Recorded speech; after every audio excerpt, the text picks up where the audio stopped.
soothes me.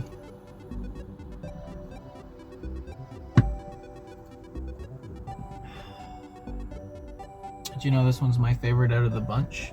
That's why I released it first.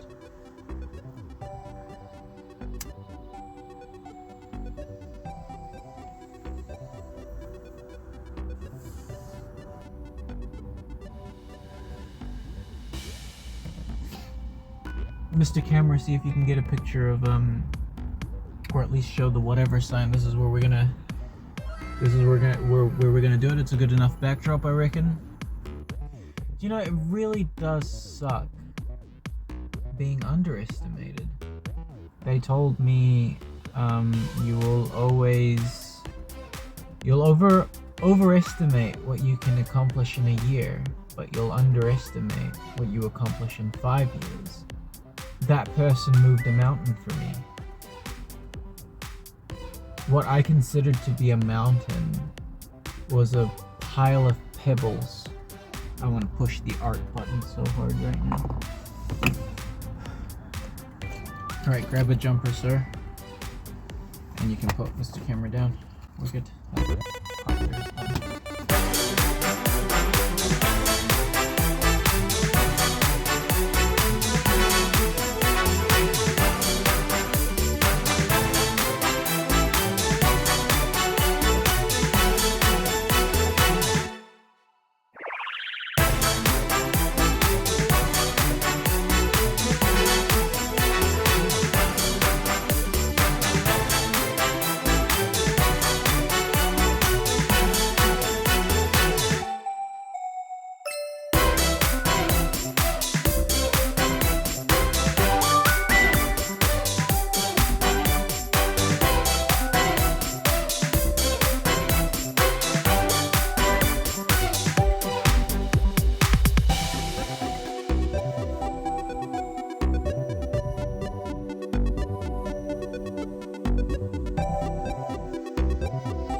And the night feels okay, now we're gonna start with one. And the night feels endless. And the night feels endless. And you say to yourself, did I make that? Yes. Enjoy it. So, what's authority all about, actually? This stupid song.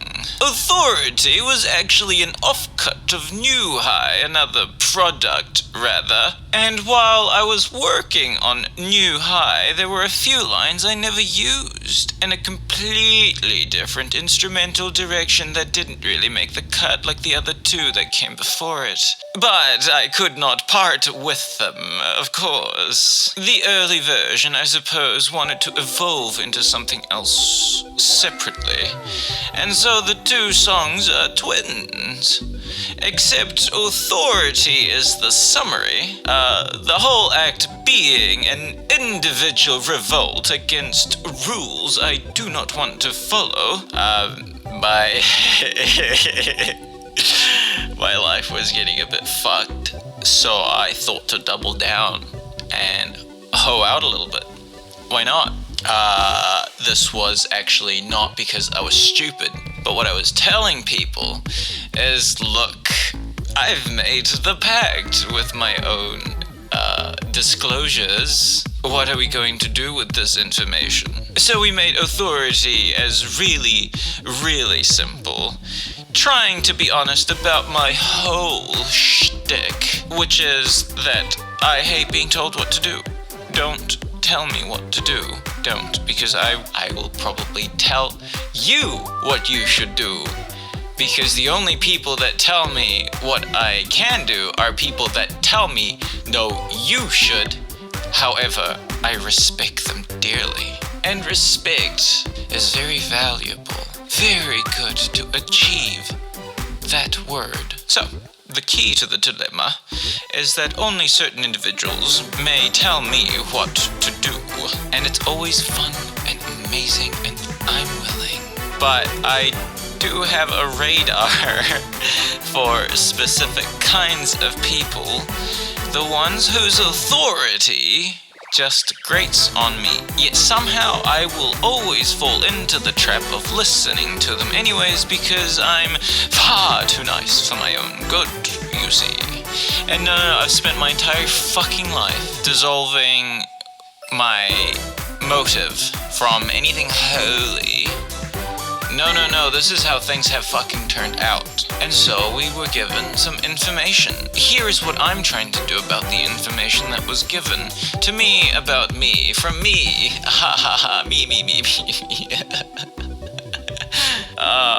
But anyways, when it comes to music though, the boundary sharpens. This is a different territory. Because I might not know much about music, but I understand the art of subjectivity quite well, it would say.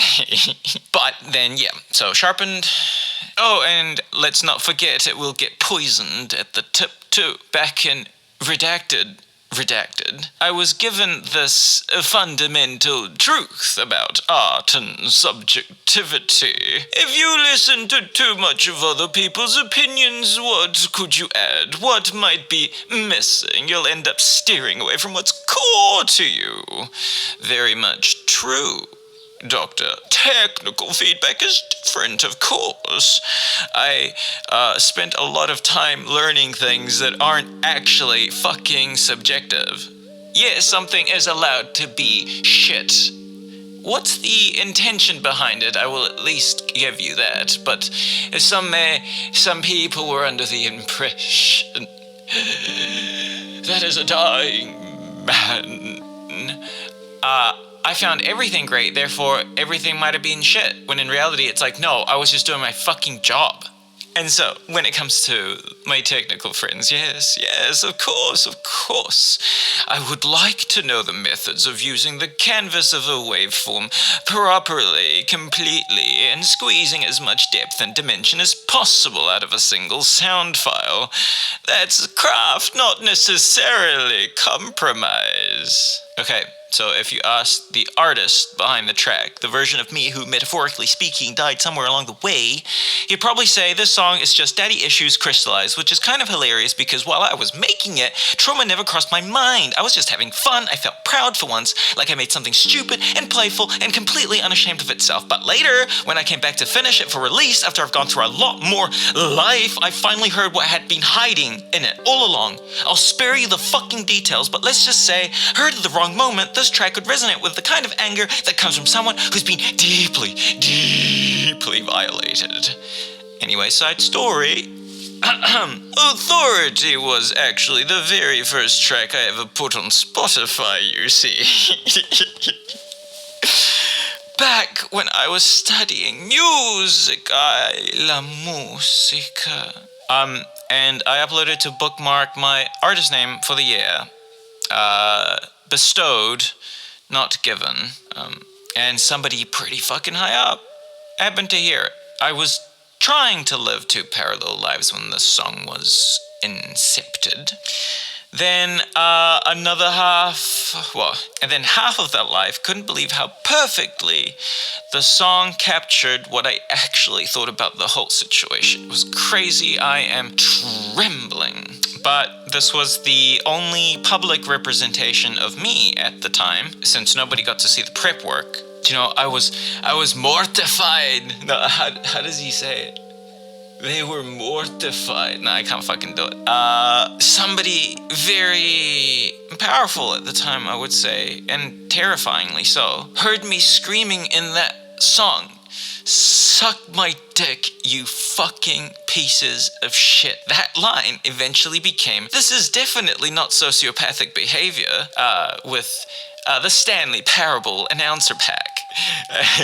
Closing statement. A roller coaster, ladies and gentlemen, but in hindsight, a perfect one, I would say.